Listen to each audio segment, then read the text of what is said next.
what it means to have catharsis, I guess, in this way. It's never instantaneous. It's slow and painful for me. And that's what I think is true of any living organism. It will be slow and it will be painful because something has to die first. Something has to die before you can, you know, re-sow that ground, metaphorically speaking. How has it been for you being there right now? You've got a family, you're in the industry. Like what is where how are you? Thinking about what my priorities actually are, reorganizing, reprioritizing.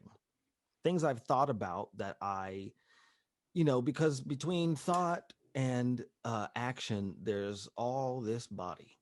So it's like, this is sort of like the story of trauma, right? In a sense, where it's like, that's what someone once said, between stimulus and response, we tell ourselves this story. And that story is usually our trauma reaction. This is the story that we attach to ourselves because of our experiences. So overcoming those things for me has been particularly hard. And I am only now starting to understand how and what all this means. But it always comes back to the body.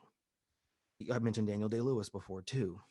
There's always these apocryphal legends about how much he works up to a role and then how long he works down from a role.